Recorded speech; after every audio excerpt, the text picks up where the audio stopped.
I sensed an unsettling atmosphere taking hold of my home, so I staged a fake vacation to visit my sister.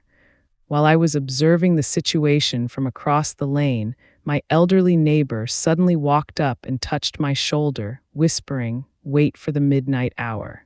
You will uncover the whole truth." When the clock finally struck 12, my breath caught in my throat at the sight before me, but allow me to explain how I arrived at that terrible moment. At 64 years of age, I found myself crouching in my neighbor's guest room, spying on my own residence as though I were a fugitive.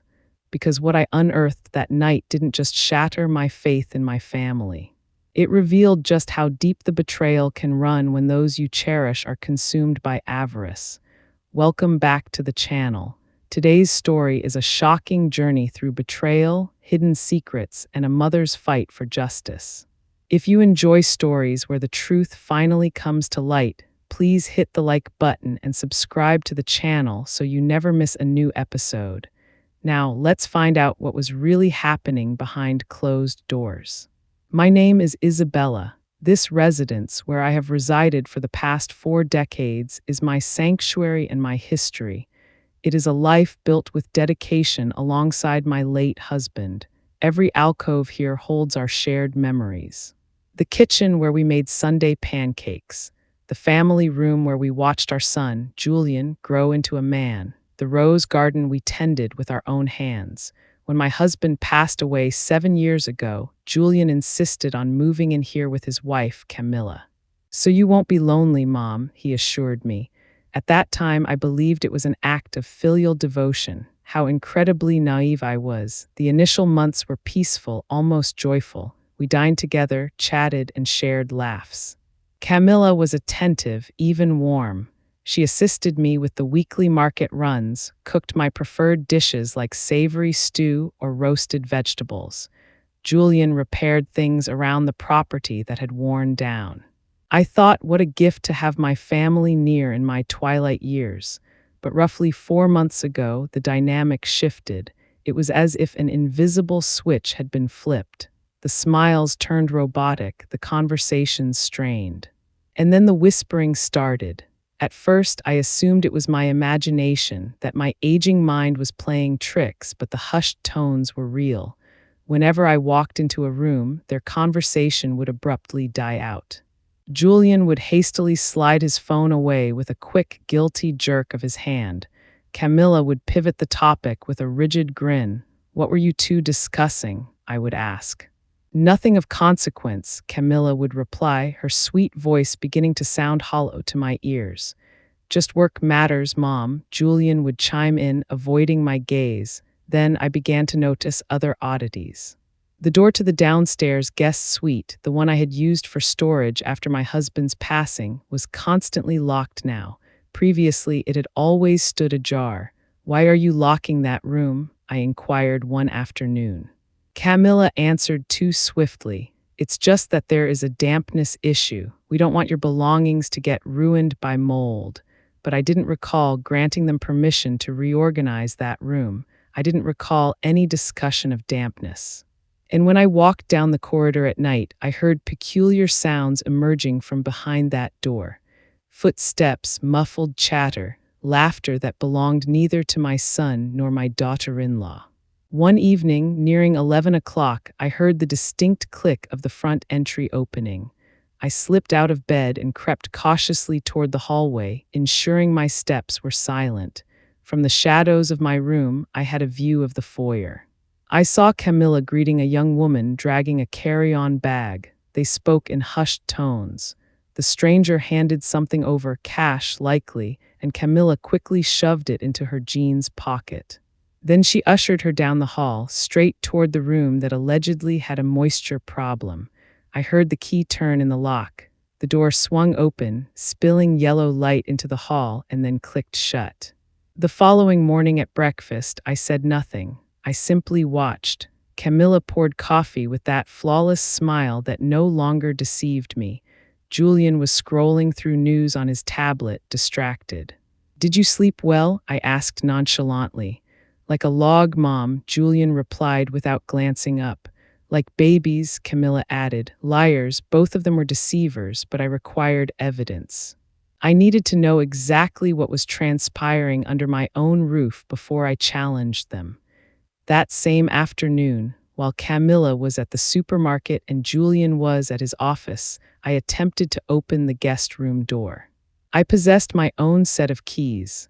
Naturally, it was my property, but when I tried to insert my master key, I realized they had replaced the cylinder. They changed the lock on a room in my own home without informing me.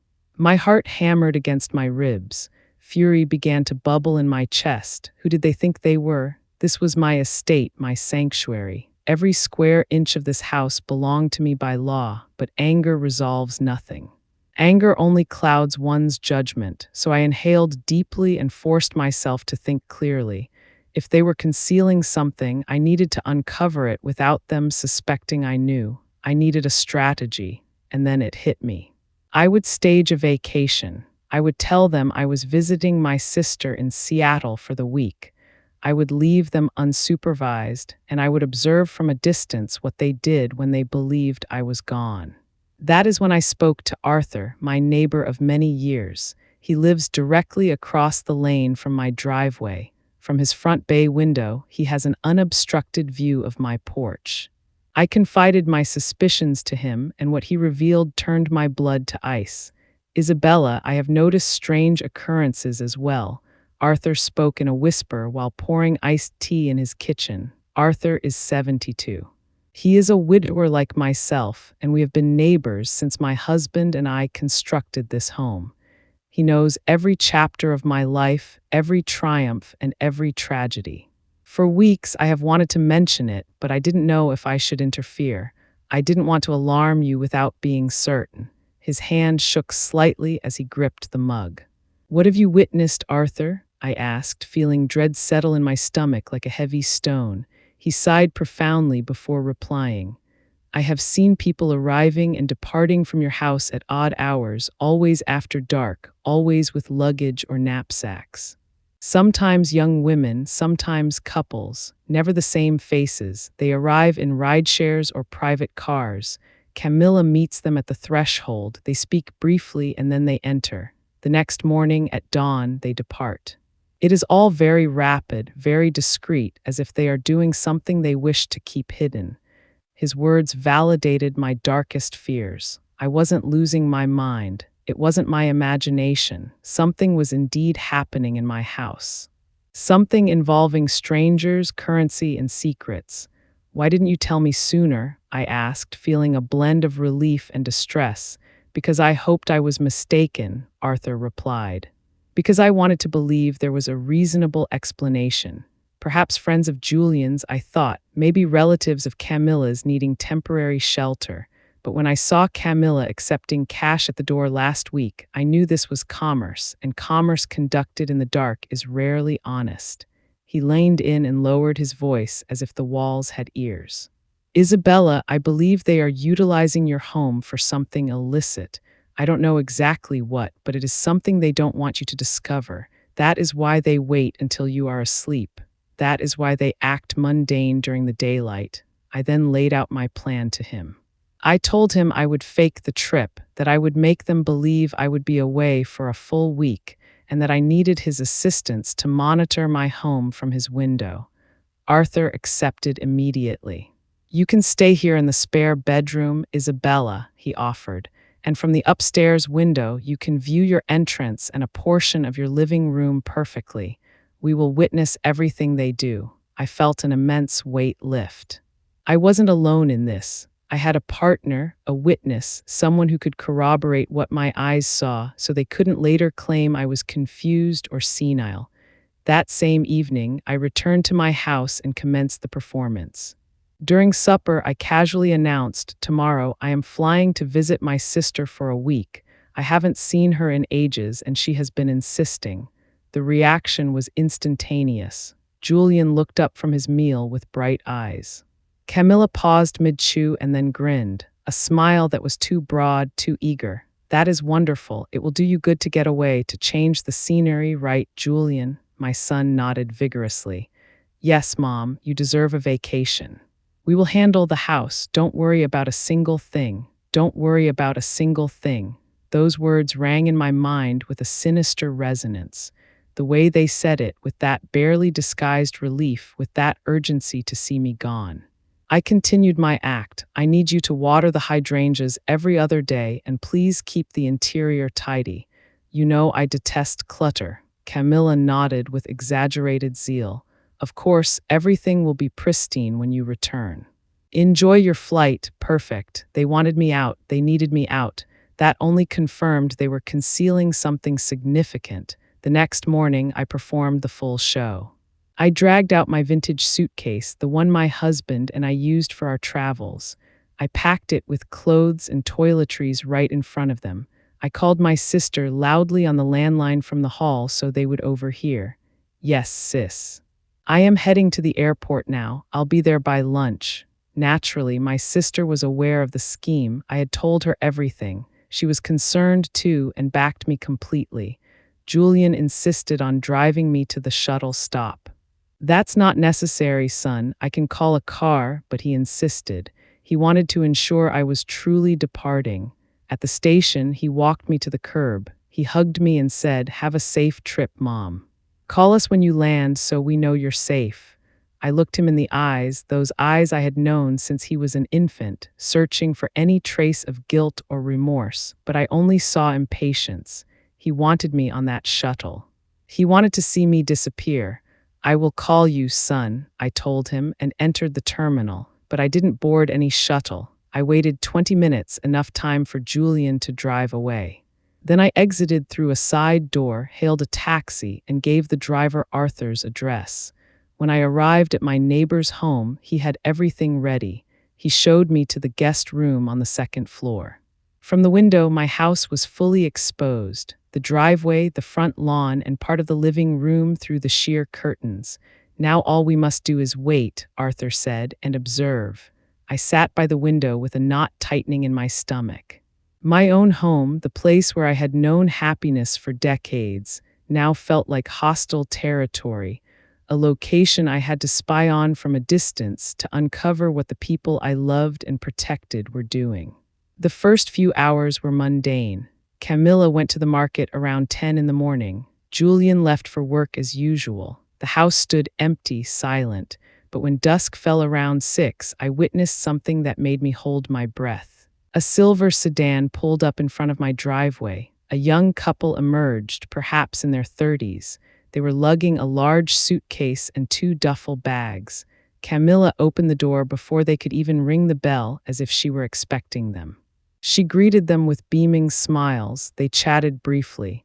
The man produced a wallet and handed cash to Camilla. She quickly counted it and invited them inside. I felt the floor vanish beneath me. I had just watched my daughter-in-law accept money from strangers and admit them into my home as if it were a hotel. Arthur was standing beside me watching the same scene, his face rigid. "Did you see that?" I asked him with a quivering voice, needing validation that my eyes weren't deceiving me. "I saw it, Isabella. I saw it all," he replied grimly.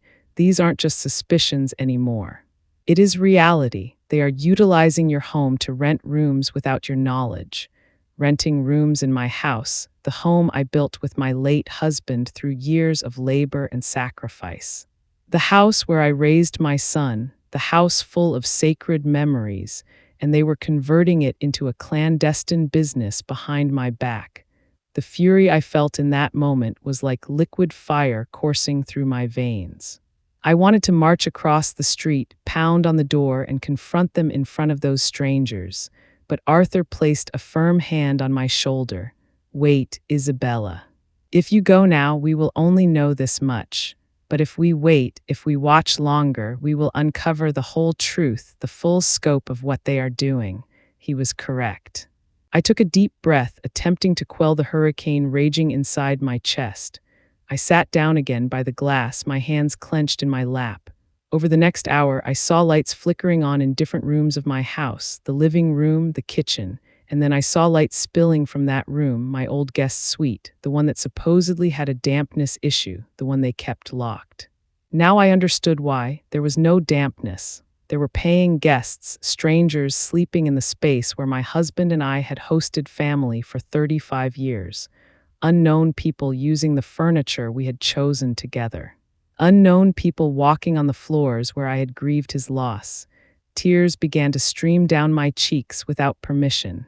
They weren't tears of sorrow. They were tears of rage, of betrayal, of a pain so profound I felt I would shatter.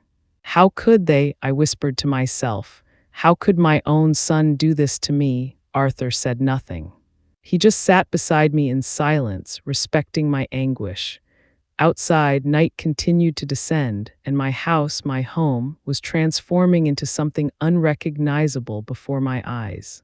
Around 9 that night, Julian arrived from work. I saw him park his car, enter with his briefcase as if it were a standard day, as if he wasn't participating in a monumental betrayal of his own mother. 20 minutes later, another couple arrived, younger this time, perhaps 25 years old. Camilla received them with the same routine, cash, smiles, doors opening, and they entered carrying their luggage as if arriving at a roadside inn. I counted mentally. There were already 2 couples inside my house, 4 strangers occupying my sanctuary, breathing my air, touching my belongings. How long do you think they have been doing this? I asked Arthur. He pondered for a moment before replying. From what I have observed, I would say at least 3 months, maybe 4. It started gradually. At first, it was 1 person a week, then 2. Now I see movement almost daily, 3 or 4 months. All this time, while I lived under the same roof, they were operating this secret enterprise. Every time I retired early, every time I went out for errands, every time I visited a friend, they took advantage to receive more people to make money off my property. I calculated mentally. If each couple paid, say, $50 a night and they had 2 or 3 couples, they were making between $100 and $150 daily. In 1 month, that totaled over $3,000. In 4 months, over $12,000. $12,000 earned illegally using my house, my electricity, my water, my gas, without paying me a single cent, without even having the decency to ask. They stole from me. My own son and daughter-in-law were stealing from me in the most vile and calculated manner. The night deepened. Around 11, the lights in my house began to extinguish one by one, first the living room, then the kitchen. The bedrooms remained lit for a while longer, and then they too went dark. Everything fell silent. I remained seated by the window, paralyzed, unable to fully process the scale of what I had discovered. Arthur brought me a blanket and hot tea. You should rest, Isabella. Tomorrow there will be more to see. But I couldn't rest. I couldn't close my eyes knowing strangers were sleeping in my home. I stayed there all night keeping watch, and my vigil was rewarded. At 6 in the morning, the front door opened. The young couple who had arrived first emerged with their suitcases. A taxi was waiting for them. They left quickly, discreetly, like phantoms disappearing with the morning light. Half an hour later, the second couple did the same. By 7 in the morning, all the guests were gone. Camilla stepped out to the curb with a trash bag, dropped it in the bin, and went back inside.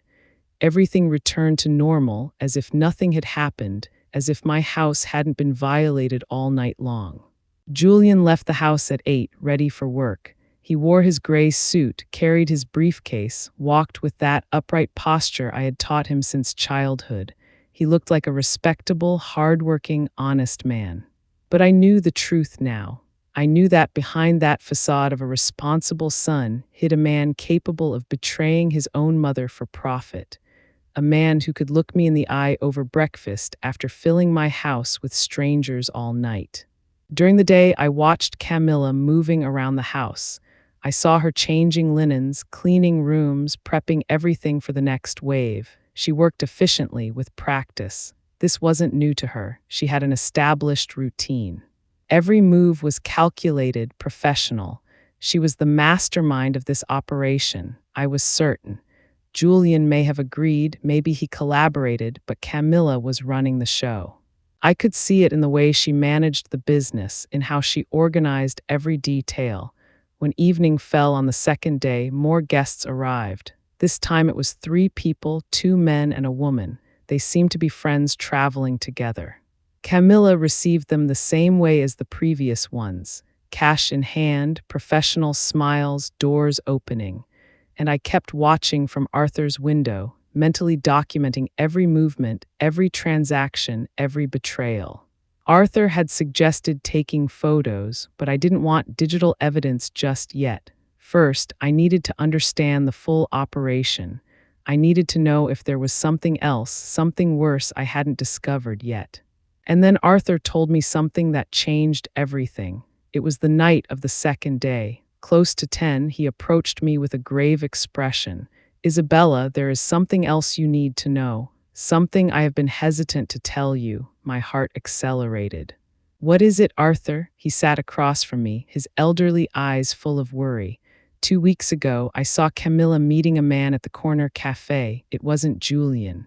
It was someone older, well-dressed, with a lawyer or doctor's satchel. They talked for almost an hour. I was at the next table, and even though I didn't want to eavesdrop, some words drifted over. I leaned forward, every muscle in my body tense. "What words, Arthur?" He swallowed before continuing. "I heard something about documents, about mental competency, about medical evaluations, and about nursing homes." The world stopped spinning. Those words fell on me like blocks of ice. Mental competency, medical evaluations, nursing homes. No, they couldn't be planning that. "Are you sure about what you heard?" I asked in a barely audible whisper. Arthur nodded slowly. "Wait until Friday midnight. Isabella, I've noticed that Fridays are special. There is more movement, more people, more activity. Wait until Friday midnight. You will discover everything." Arthur's words resonated in my head like funeral bells. Mental competency, medical evaluations, nursing homes. It couldn't be a coincidence. Not after discovering they were using my house as a clandestine business.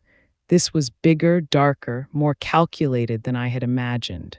They weren't just stealing from me. They were preparing me for something worse. Something that would take away not just my house, but my freedom, my dignity, my entire life. I spent the next 3 days in a state of constant alert. Every morning I watched the guests leave my house. Every night I saw new ones arrive. The flow was constant, almost industrial. Camilla managed everything with military precision. She had a notebook where she logged schedules, names, payments. I saw it once when she left it on the kitchen counter while preparing coffee. Even from a distance, I could see columns of numbers, dates, codes. This wasn't an improvised hustle. It was a well-planned operation with records, a system, and months of preparation. Julian participated less visibly, but he was a full accomplice. He was the one who changed the sheets Camilla couldn't manage to wash.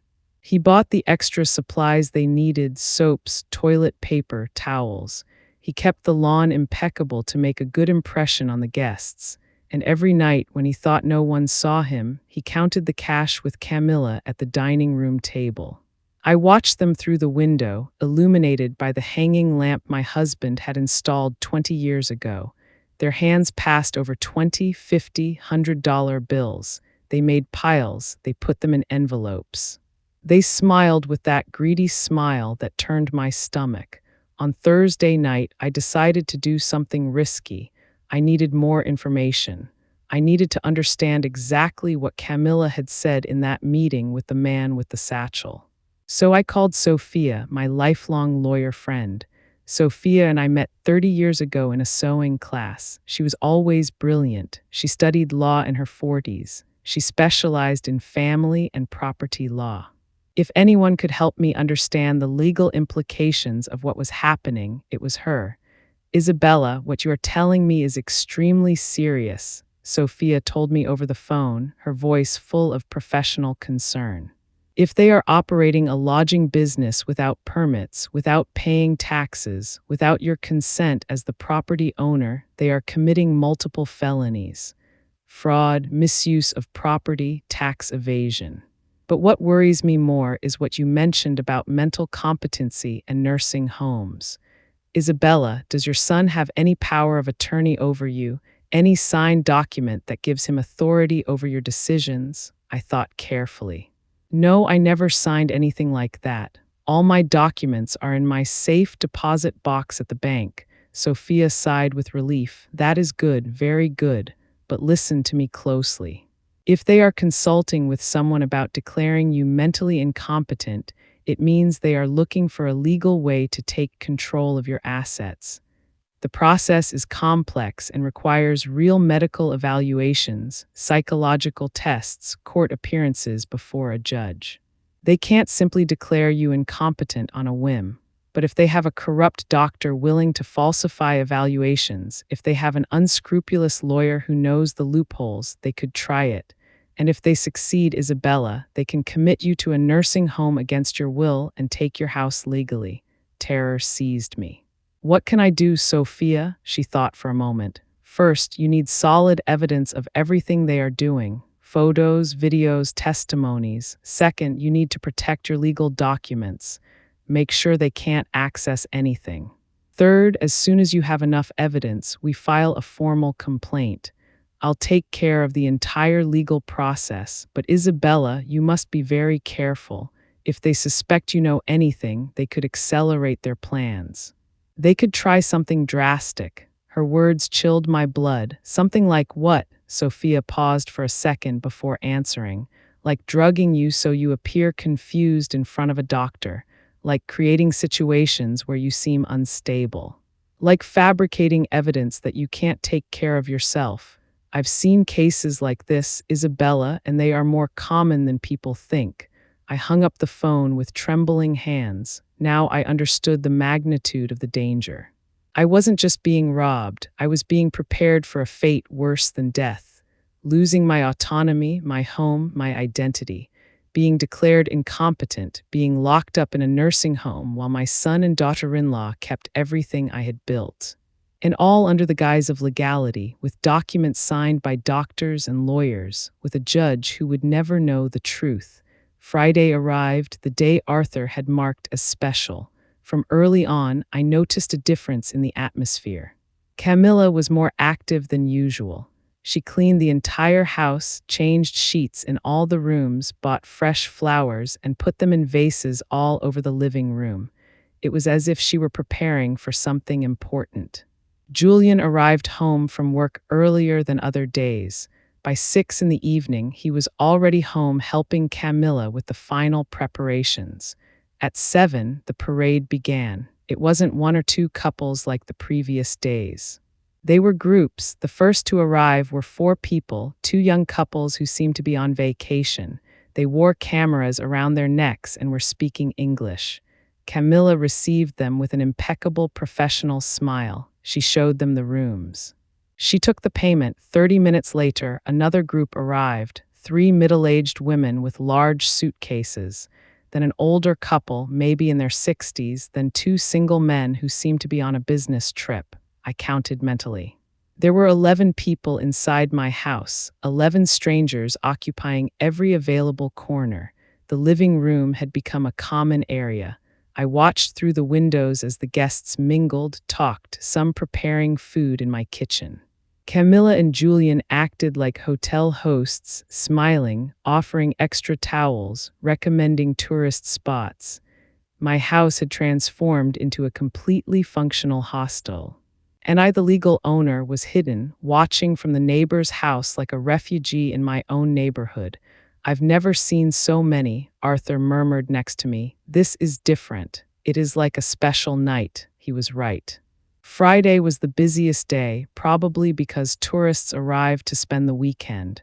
Camilla and Julian took full advantage. I calculated quickly. If each person paid $30 per night, they were earning over $300 just tonight. In a full weekend, almost 1,000, and they did this every week. The hours passed slowly. I watched the guests eat dinner, talk. Some went out to walk around the neighborhood and returned. At 10 at night, the lights began to turn off gradually. The guests retired to their rooms. Camilla and Julian cleaned the kitchen and the living room. Then they too went to sleep. The house fell silent, but Arthur had told me to wait until midnight, that at midnight I would discover everything. So I waited, every nerve in my body tense, my heart beating so loudly I could hear it in my ears. Arthur's wall clock marked the passing of time with a constant, almost hypnotic tick-tock. 11:30, 11:40, 11:50. Every minute felt like an eternity. Arthur had fallen asleep on the couch, exhausted after days of vigil with me. But I was completely awake, my eyes fixed on my house, waiting for that something Arthur had seen before, that something that would reveal the whole truth. And then when the clock struck 12 midnight, my breath stopped. The side door of my house, the one that leads to the backyard and that we almost never use, opened slowly. A figure came out. It was Camilla, but she wasn't alone. Behind her came out a man I didn't know, a tall man about 50 years old, dressed in dark clothing. He was carrying a satchel in his hand, the same type of bag Arthur had described when he saw Camilla at the cafe. My heart started racing. What was happening? Why was Camilla meeting this man at midnight? Why were they leaving through the back door like thieves? They walked toward the back of the yard where the old workshop my husband used is located. Camilla took out a key, opened the padlock, and both entered the workshop. The light turned on inside. Through the shed's small window, I could see shadows moving. They were talking. They were gesturing. Camilla took something out of her purse, papers maybe. The man checked them with a small flashlight. Then he took something out of his satchel, more papers, a thick folder. Camilla took them, reviewed them page by page. She nodded her head. They seemed to be reaching some kind of agreement. The meeting lasted almost 20 minutes. Finally, the man put everything back in his case. Camilla turned off the shed light. They came out, but instead of returning to the house, they walked toward the back fence.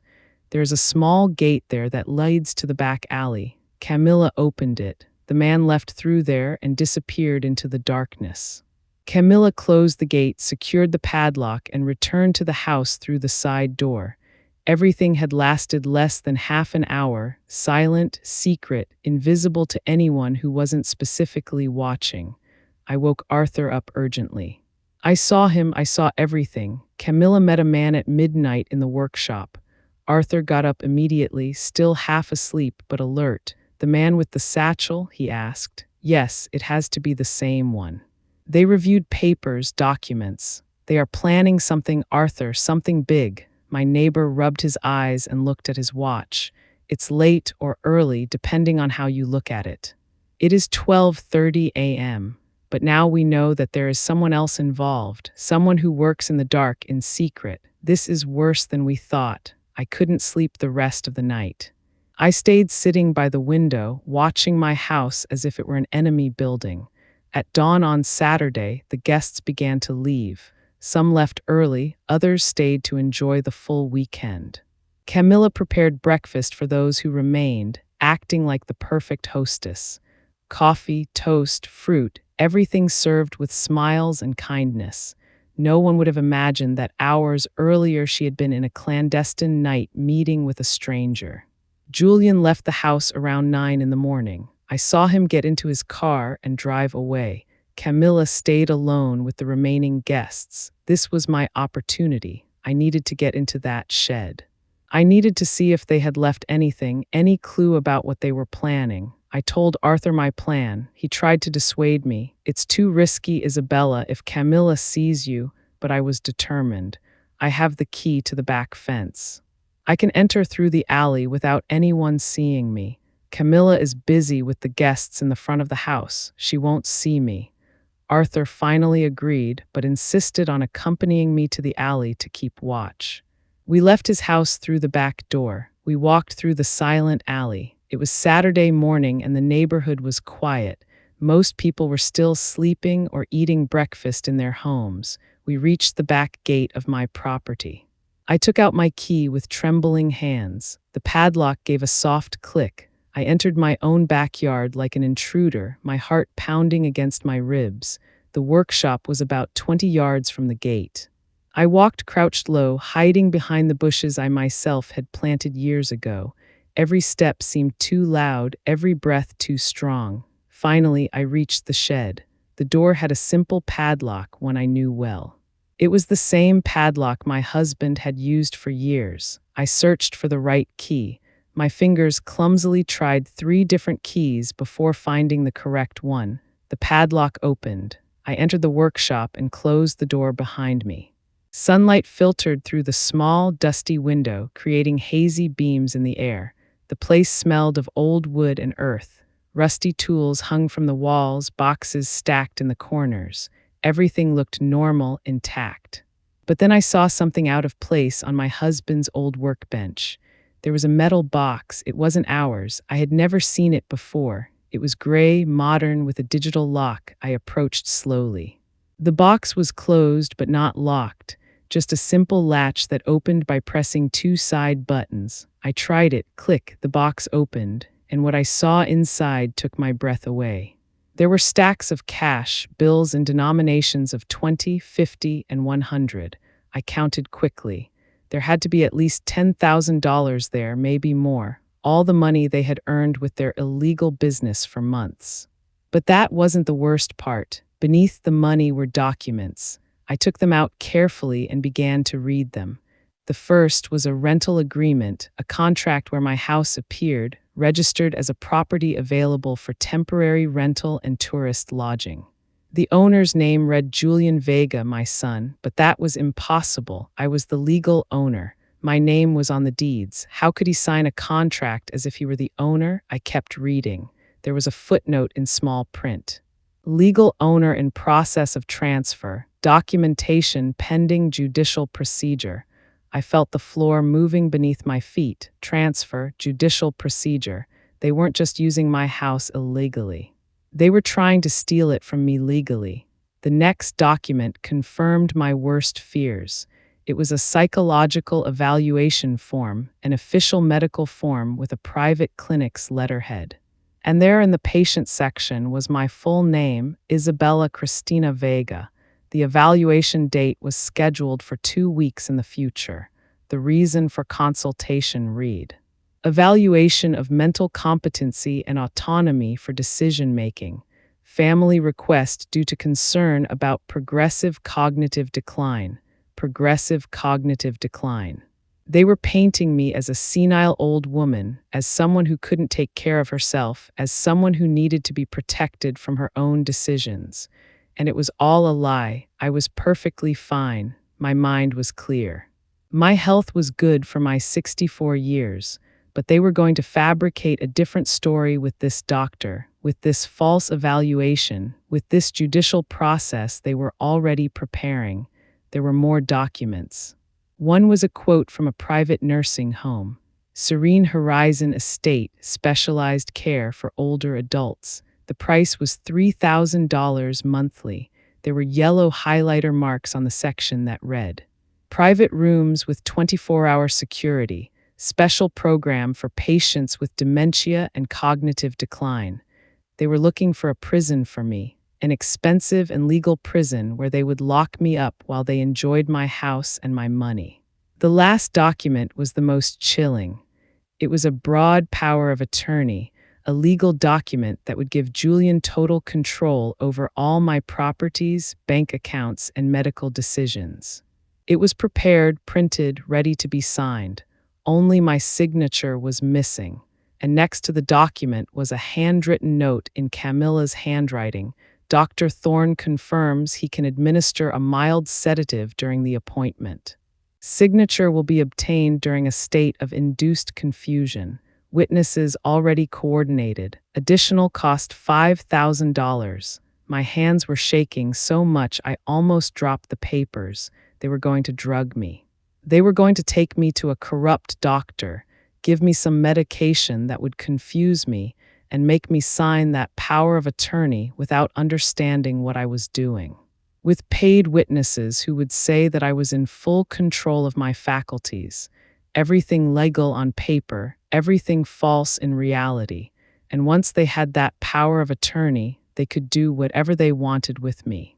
Sell my house, empty my accounts, lock me up in that nursing home, and I would have no way to defend myself because legally I would no longer have control over anything.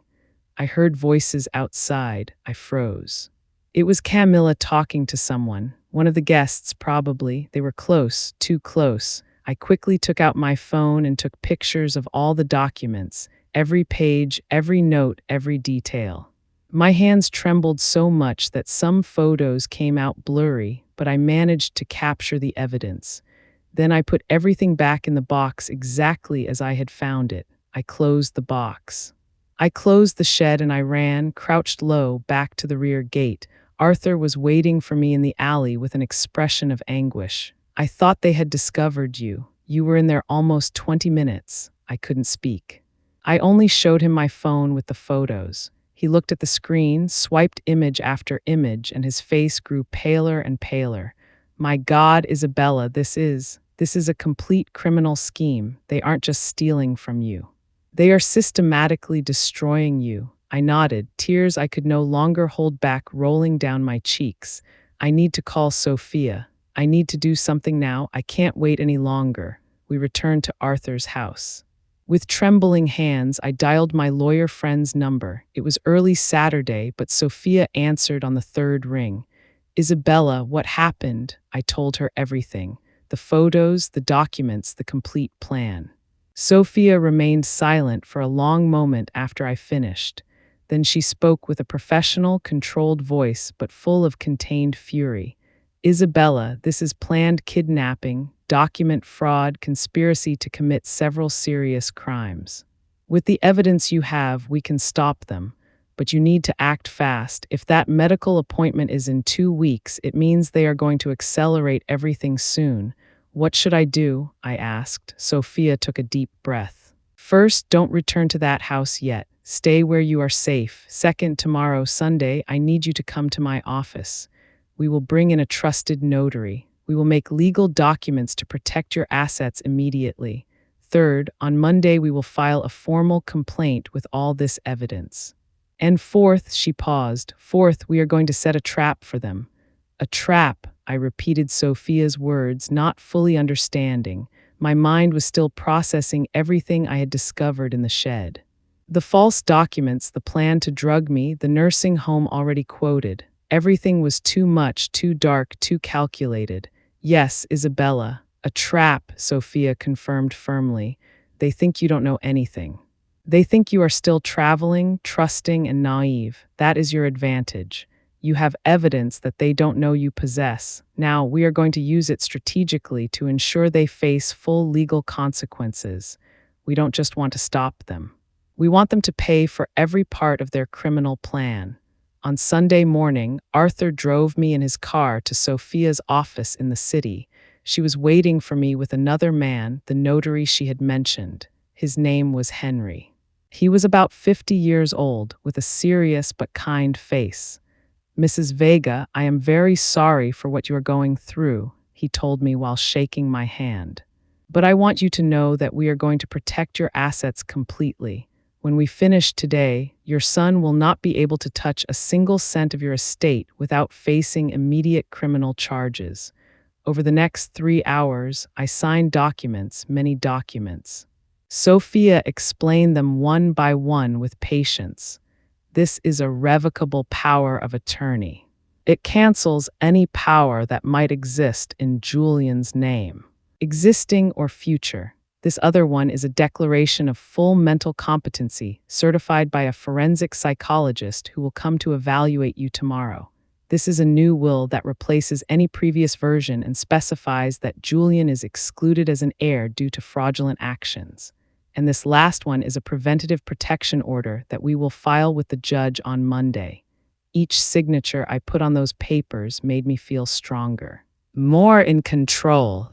I was no longer the confused victim spying from the neighbor's window. Now I was a woman taking definitive legal action against those who tried to destroy me. And the trap, I asked when we finished with the documents. Sophia smiled. It wasn't a cheerful smile. It was the smile of a strategist preparing the final move in a game of chess. The trap requires your acting. Isabella, you need to go home. My heart leapt. Go home now? Sophia shook her head. Not today, tomorrow night. You will return as if nothing had happened. As if you had really been traveling all week. You will arrive tired, happy to be home, without the slightest suspicion of what you have discovered, and for the next few days you will act completely normal. Meanwhile, we will be working behind the scenes. Henry leaned forward and added, we will also contact the municipal authorities. A housing inspector will make a surprise visit to your house. If they find an illegal lodging operation, they can shut down the business immediately and apply severe fines. But there's more, Sophia continued. I've been investigating Dr. Thorne, the doctor mentioned in those notes. He has a questionable history. He has already been investigated twice by the medical board for unethical practices. With your complaint and the photographic evidence, we can initiate a formal investigation against him, too. If they discover he was willing to drug patients to obtain fraudulent signatures, he will lose his medical license and face criminal charges. The magnitude of the plan began to take shape in my mind. It wasn't just about stopping Julian and Camilla. It was about dismantling the entire network they had built. The corrupt doctor, the false witnesses, the illegal lodging business, everything. How long will all this take? I asked. Sophia looked at Henry before answering. The inspector can go this week, probably Wednesday or Thursday.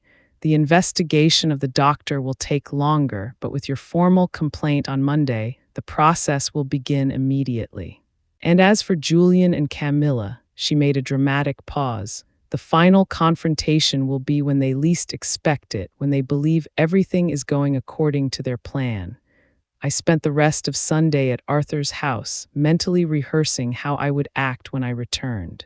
I had to be convincing. I couldn't show anger, suspicion, or fear. I had to be the trusting mother returning happily from visiting her sister, the naive mother-in-law who knows nothing about what is happening in her own house. It was ironic. They had been acting in front of me for months. Now it was my turn to act in front of them. On Monday night, with a suitcase in hand and my heart beating like a war drum, I walked toward my house.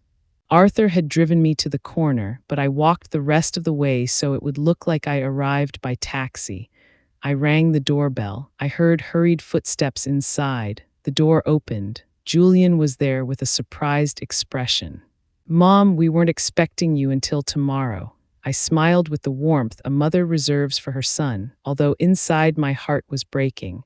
I decided to come back a day early. I missed my house. Camilla appeared behind Julian. Her smile was perfect, too perfect. Welcome back. How was the trip? I entered my house feeling like I was entering enemy territory. Everything looked normal, clean, tidy.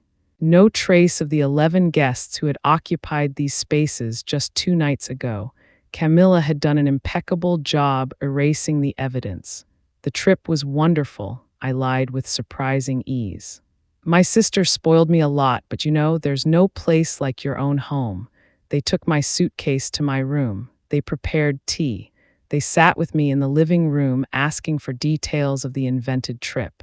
I responded with stories I had prepared, adding convincing details about restaurants my sister and I supposedly visited, about walks we took, about conversations we had. Julian and Camilla listened, nodded, smiled, but I could see something behind their eyes. Relief that I had returned without suspicion. Relief that their secret remained intact. The house looks very nice, I commented, looking around.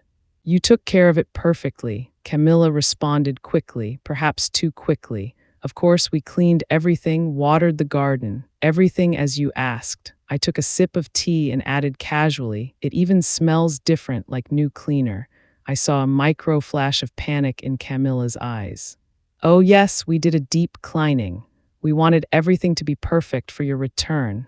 Liar. She had cleaned to erase the traces of dozens of strangers who had occupied my home. That night, I slept in my own bed for the first time in a week, but I didn't really sleep. I stayed awake, listening. Around 11, I heard muffled voices coming from Julian and Camilla's room. They were talking in urgent whispers. I got up silently and walked barefoot to their door. It was slightly ajar. I pressed my ear against the crack. Do you think she suspects anything? Julian asked in a tense voice. No, she doesn't suspect anything, Camilla replied confidently. She's the same as always, gullible, trusting. The plan is still on. And Dr. Thorne? Julian asked. Everything is already coordinated, Camilla confirmed. The appointment is next Friday. We'll give her the sedative in her breakfast. We'll say we're taking her for a routine checkup. By the time she realizes what she signed, it will be too late. The power of attorney will be registered, and we will have complete control. There was a silence. Then Julian spoke in a voice I barely recognized as my son's. And after that, Camilla replied coldly, after that we commit her. We already have the place. Serene Horizon Estate accepts patients with cognitive decline. We'll visit her once a month to keep up appearances, and in the meantime, this house will be completely ours. Completely ours. Those words pierced me like knives. I returned to my room in silence with silent tears rolling down my face, but they weren't tears of defeat. They were tears of pure rage and steel determination. They had sealed their fate. I had just heard the complete confession, and even though I hadn't recorded it, I now knew every detail of their plan, including the exact date. Next Friday. I had less than a week to execute the perfect countertrap. On Tuesday morning, I acted as if nothing had happened. I made coffee, prepared breakfast, and chatted with Julian and Camilla about trivialities. They were also acting. We were all actors in this macabre play where each one knew a different script, but I had an advantage. I knew they were acting. They didn't know I was doing it, too. As soon as Julian left for work and Camilla went out to the grocery store, I called Sophia from my room with the door closed. I told her word for word what I had heard the night before. Perfect, she said with satisfaction. Friday is the appointment with the corrupt doctor. That gives us time. The municipal inspector will visit your house on Thursday. It's better that it is before they try to drug you. Do you think they will receive guests this week? I thought for a moment. Probably Thursday and Friday night. They always have more movement on those days. Sophia paused thoughtfully. Then we will coordinate the inspector's visit for Thursday night when the house is full of living evidence. Over the next 2 days, I maintained my perfect performance. I acted like the sweet, trusting grandmother. I asked Camilla if she needed help with anything. I offered Julian his favorite cookies that I baked specially. They seemed relaxed, convinced that their plan remained intact. On Wednesday night, Camilla even showed me a brochure. I found this health center that offers preventive checkups for people your age. Mom, how about I take you on Friday? It's free for seniors. Free? Liar. They were going to pay $5,000 for that checkup. I feigned genuine interest. A checkup? Well, that wouldn't be bad. I haven't been to the doctor in a while. Camilla smiled with relief. Excellent. I've already made the appointment for 10 in the morning on Friday. I'll go with you, I nodded sweetly while inside my blood was boiling. She was closing the trap without knowing that I had already closed a bigger trap around her. On Thursday afternoon, while Camilla and Julian were preparing the house for the night's guests, my phone vibrated. It was a message from Sophia. Inspector confirmed for 9 at night. Police will be on standby nearby. Stay in your room when he arrives. We'll take care of everything. My heart started beating faster. Tonight. Tonight, their world would begin to crumble. As expected, the guests began to arrive around 7 that night. First, a young couple with large backpacks. Then 3 women who seemed to be on a girls' trip. Then a lone businessman with a briefcase and small suitcase. By 8:30, there were 7 strangers also occupying my house. Camilla played her role as the expert hostess. Julian helped with the bags. He showed them the rooms. He smiled professionally. I was in my room supposedly reading, but in reality I was waiting, watching the clock. Every minute felt like an hour. 8:40, 8:50, 5 minutes to 9. And then I heard the sound I had been waiting for. The doorbell, firm, authoritative. It wasn't the doorbell of an expected guest. It was the doorbell of someone with authority. I heard hurried footsteps, Julian's voice asking who it was from inside, and then a strong male voice from outside. Municipal inspector, open the door, please. Silence, a heavy, dense silence, then the sound of the door opening slowly. Inspector, is there a problem? Julian asked in a voice that tried to sound calm but failed. We received an anonymous complaint about an illegal lodging operation at this address. I need to inspect the property. There must be a mistake, I heard Camilla's voice, more high-pitched than normal. This is a private residence. We don't operate any business, the inspector replied with a professional but inflexible tone. Then you won't mind if I verify. I have an inspection order signed by the municipal judge. If you don't voluntarily let me in, I will return with the police and a search warrant. There was another silence, then Julian yielded. Of course, Inspector, come in. I peeked just a crack out of my door. I could see part of the living room. The inspector was a man in his 40s, dressed in an official municipal shirt, clipboard in hand. Behind him was another younger man, probably his assistant, with a camera. They began to walk through the house. The inspector asked questions. How many people reside here permanently? Julian answered with a trembling voice. 3, my mother, my wife, and me. The inspector looked around the living room. There were the 7 guests, some sitting on the sofa, others standing, all with confused expressions. And these people are, Camilla tried to improvise. They are friends. Friends visiting. The inspector walked toward one of the guests, a man in his 30s. Are you a friend of the family? The man, honest or perhaps nervous, replied, No, sir, I reserved a room online. I paid $35 a night. Julian's face went pale. Camilla tried to intervene. He's confused. Inspector, I don't know what he's talking about. But the inspector was already walking toward the bedrooms. He opened the door to what had been my guest suite. Inside were the 3 women with their suitcases open, clothes on the bed, toiletries in the private bathroom.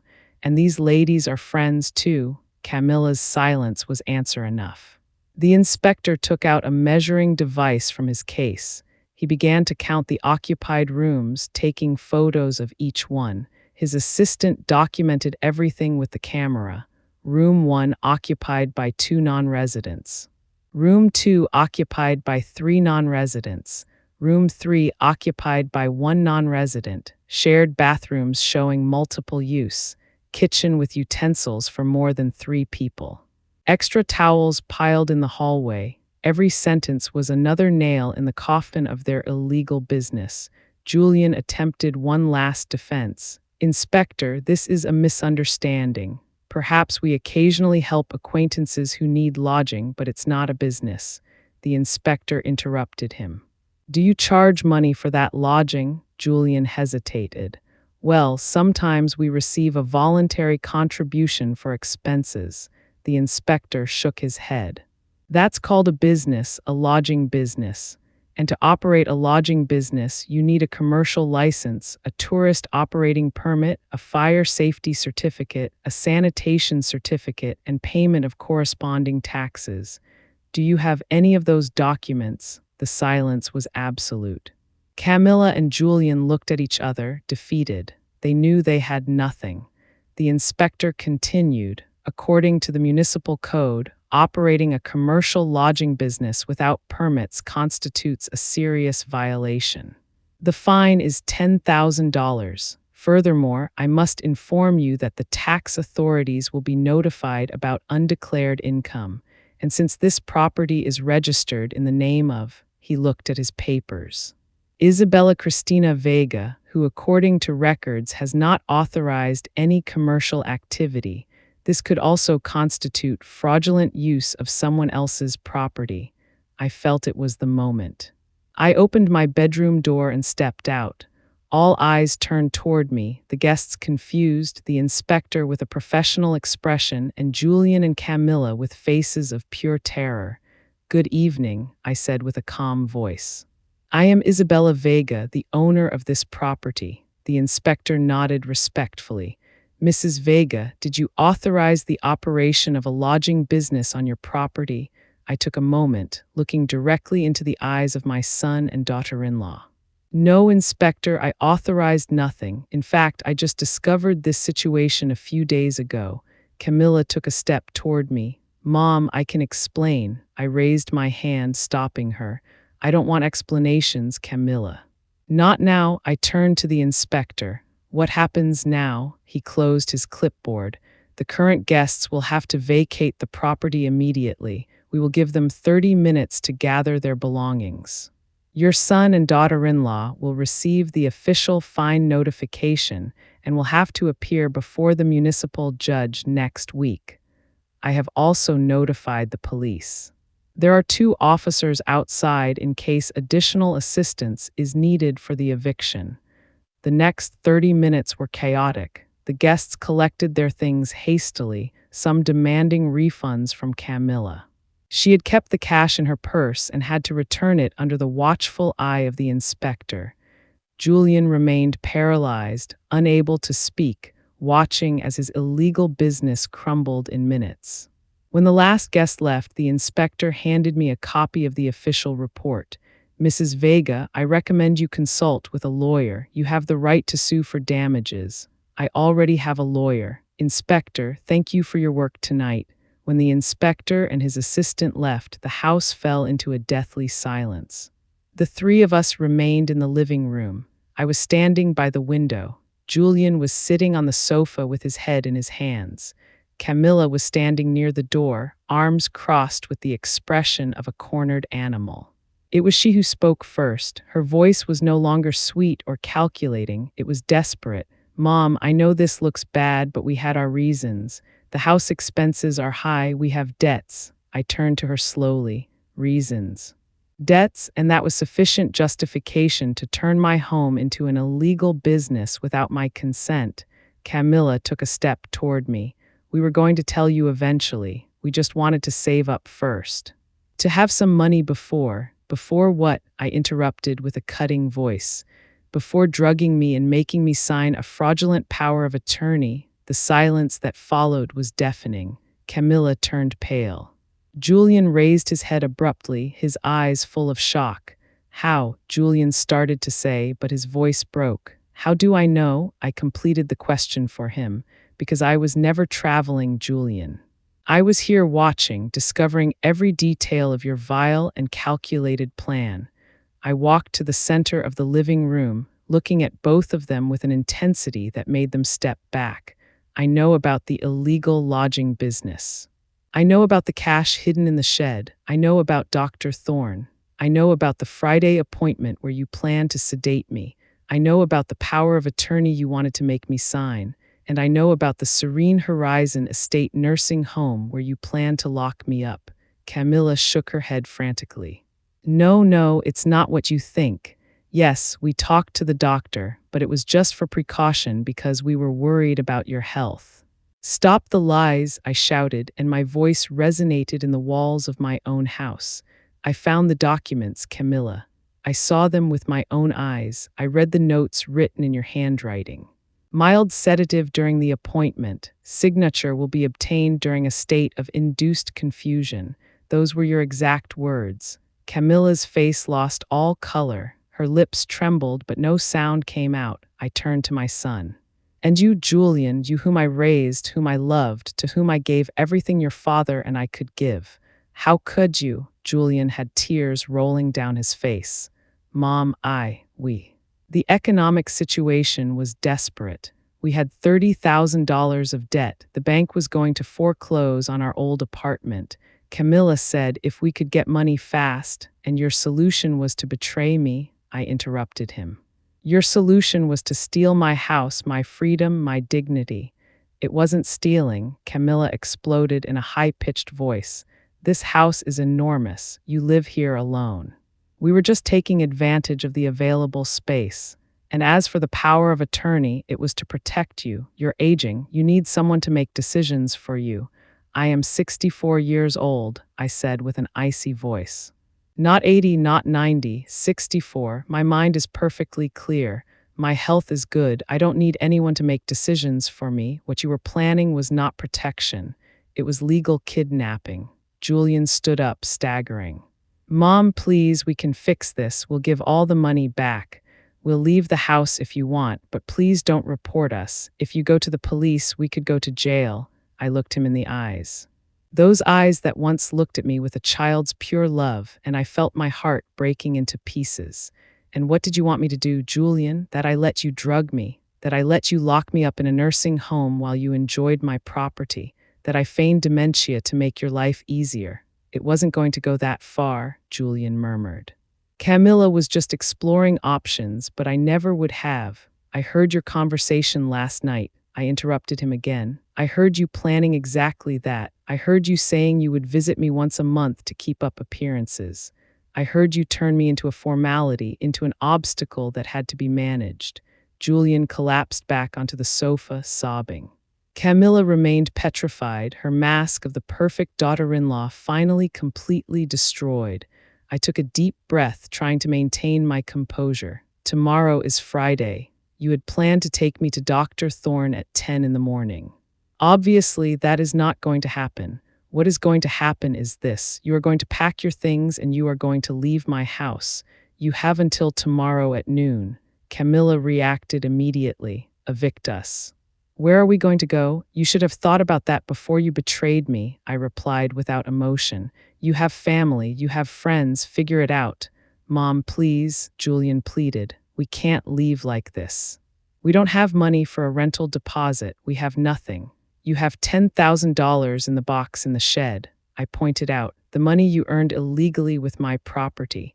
You can use it for your deposit, although you will probably need to save it to pay the municipal fine and lawyer's fees. Camilla turned to me with blazing eyes. There were no longer pleas in her voice, only venom. You know what? Fine. We will leave your precious house, but don't think this ends here. We will get a lawyer. We will fight the fine and we will sue for wrongful eviction. I smiled without humor. Go ahead, Camilla, get a lawyer. But I warn you that my lawyer is very good and she has photographic evidence of every fraudulent document, every criminal plan, every detail of your illegal operation. She has photos of the hidden cash, the false contracts, the notes about drugging me. Do you really want to go to court with that? Camilla's face fell apart. She finally understood that she was completely defeated, that I had played the game better, that while they were planning to destroy me, I was 2 steps ahead. There is something else you need to know, I continued. My lawyer has already filed documents revoking any power of attorney that might exist in my name. She filed a declaration of full mental competency certified by a forensic psychologist. And she filed a new will where Julian is specifically excluded as an heir due to his fraudulent actions. Julian raised his head abruptly. You disinherited me. His voice was a mixture of shock and pain. What did you expect? I replied with a tired voice. That I would reward you for trying to destroy me? The rest of the night was tense and silent. Julian and Camilla locked themselves in their room. I sat in the living room, exhausted but relieved. Around midnight, I heard sounds of suitcases being dragged. They were packing. Reality had finally penetrated their heads. The next morning, Friday, I woke up early. I made coffee just for myself. I sat by the window, watching the sunrise over the garden that my husband and I had cultivated together. At 9 in the morning, Julian and Camilla came down with 4 large suitcases.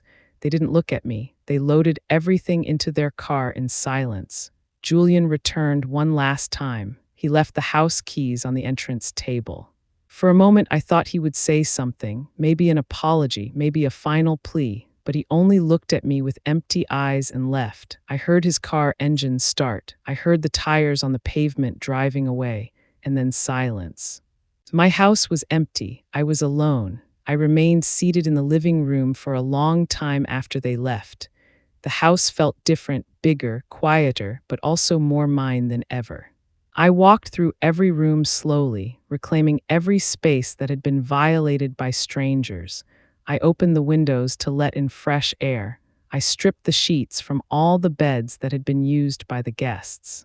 I would take them to be washed, but I honestly considered burning them. Some memories don't deserve to be preserved. Around noon, Arthur knocked on my door. He brought a hot turkey chili he had prepared. I thought you might not be up for cooking today, he said with that kindness that only true friends possess. We sat down to eat together in my kitchen. I told him everything that had happened the night before. The inspector's arrival, the confrontation, the expulsion of Julian and Camilla. Arthur listened in silence, nodding occasionally. When I finished, he placed his wrinkled hand on mine. You did the right thing, Isabella. The painful thing, but the right thing. Why does it feel so awful then? I asked with a broken voice. Because it was your son, Arthur replied with the wisdom of his 72 years. Because a mother's love doesn't simply go out just because the son betrays. It hurts precisely because you loved. If you didn't love, it wouldn't hurt. He was right. That night I cried. I cried for the son I thought I had and who maybe never really existed. I cried for the family I thought I had built. I cried for the betrayal, for the greed that had corrupted my own blood. But I also cried out of relief because I had survived, because I had won, because I was still the owner of my life, my mind, and my home. The following Monday, Sophia called me with news. Isabella, the complaint against Dr. Thorne has been accepted. The medical board initiated a formal investigation. I also contacted the district attorney with all the evidence of conspiracy to commit fraud. They are considering filing criminal charges against Camilla and Julian. I felt a knot in my stomach. Criminal charges, jail. Sophia paused. It's possible. Planned fraud. Conspiracy to deprive an elder of their freedom. Falsification of documents. The charges are serious, but Isabella, you have the final say. If you don't want to proceed with the criminal case, we can limit ourselves to the civil one. I thought for a long time. Part of me wanted them to pay completely for what they tried to do to me, but another part, that part that was still a mother, couldn't bear the thought of my son in jail. Sophia, proceed with everything related to Dr. Thorne. That man deserves to lose his license, but with Julian and Camilla, give me time to think. Sophia understood. You have a month before the window to file criminal charges closes. Think about it carefully.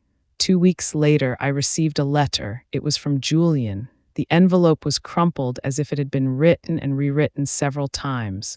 With trembling hands, I opened it. The handwriting was my son's, but the words were those of a broken man. Mom, I know I don't deserve your forgiveness. I know what I did was unforgivable. I have no excuses. Greed blinded me. Camilla convinced me it was the only solution to our problems, but I was weak. I allowed it to happen. I participated, and now I live every day with the burden of knowing that I betrayed the person who loved me most in this world. The letter continued. We broke up, Camilla and I couldn't stay with someone capable of planning something so vile. I moved alone into a small apartment. I lost my job when the scandal became public. I'm working construction now, paying off the debts little by little. I'm not writing to ask for forgiveness. I don't deserve it.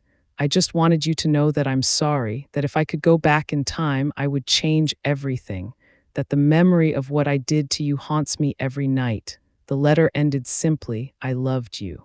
I love you and I regret having lost you. Your son who no longer deserves to be called that, Julian. I cried as I read those words. Part of me wanted to tear up the letter and forget. But another part, that maternal part Arthur had mentioned, felt my son's pain. It didn't justify his actions. It would never justify them. But it was real pain, real repentance, or at least I wanted to believe it was. I put the letter in a drawer. I wasn't ready to answer. Maybe I never would be, but I couldn't throw it away either. A month later, I had to make the decision about the criminal charges. I sat down with Sophia in her office. If I proceed with the charges, what would happen? I asked. She was honest with me. Probably 2 to 5 years in jail for both of them. Camilla more time because she was the main architect of the plan. Julian perhaps less if he cooperates. They would have permanent criminal records, difficulty finding work in the future. Basically, their lives would be marked forever. I took a deep breath. And if I don't proceed, Sophia leaned forward. The municipal fine is still standing. They will have to pay it. Dr. Thorne will lose his license regardless of what you decide about Julian and Camilla. And civilly, they are already legally prevented from coming near you or your property. I closed my eyes. I thought about my husband, what he would have wanted. I thought about the boy Julian once was before greed corrupted him. I thought about the kind of person I wanted to be at the end of my life. I will not file criminal charges, I said finally. Sophia nodded without judgment. Are you sure? No, I admitted. But it is what I can live with. They will have to live with what they did. That is enough of a prison, Sophia smiled faintly. You are more generous than they deserve, Isabella. 6 months have passed since that night when the inspector knocked on my door. The house is truly mine again now. I hired a professional cleaning company that eliminated all traces of the guests. I painted the walls new colors. I donated the furniture that had been used by strangers and bought new pieces. I converted my old guest suite into an art studio. I always wanted to paint, and now I have the time and peace to do it. Arthur is still my neighbor and my best friend. We eat dinner together twice a week. He helped me install a security system in the house, not because I am afraid, but because I now value my privacy more than ever. Sophia became more than my lawyer. She is my confidant, my legal protector, my friend. I made sure to update my will, leaving something to her for everything she did. And Julian, I haven't heard from him directly since that letter, but through mutual acquaintances, I know he is still working in construction, that he is slowly paying his debts, that he lives alone. There are days when I think about answering his letter. There are days when I think about calling him, but then I remember the box in the shed, the documents about drugging me, the conversations about locking me in a nursing home, and the wound bleeds again. Maybe someday I can forgive, not forget. I will never be able to forget, but maybe forgive. My therapist says that forgiveness is not for the person who hurt you. It is for yourself, to free yourself from the weight of hatred. I'm working on that slowly, painfully, but working. One afternoon, while painting in my new studio, Arthur came to visit me. He stood looking at my work in progress, a garden full of flowers of all colors except cold tones. It's beautiful, he commented. Thank you, I replied. It is my way of healing. Each brush stroke is a piece of my life that I reclaim. He smiled. You know what? You survived something that would have destroyed many people. You are stronger than you think, Isabella. That night, as I prepared for sleep in my quiet but safe house, I thought about everything that had happened. The fake trip, the night spying from Arthur's window, the shed and its secrets, the midnight when my breath stopped at seeing the complete truth. The confrontation, the victory, the pain, the loneliness that came after. I looked at myself in the mirror. I saw a 64-year-old woman with more wrinkles than before, with sadder but also wiser eyes. I saw a survivor. I saw someone who had been betrayed by the one she loved most and yet was still standing. I realized that night that love can be the perfect disguise for a trap, I whispered to my reflection. But I also learned that self-love is the strongest shield against any betrayal. I turned off the light and lay down in my bed in my house under my roof. Alone, yes, hurt of course, but free, owner of my destiny. And that, after everything I had lived through, was enough. And that is Isabella's story. Now, I want to turn it over to you. Do you think she made the right decision by not pressing criminal charges against her son, or was she too lenient after such a massive betrayal? Let me know your thoughts in the comments below. If you enjoyed this story of justice served, please like this video and subscribe for more. See you in the next one.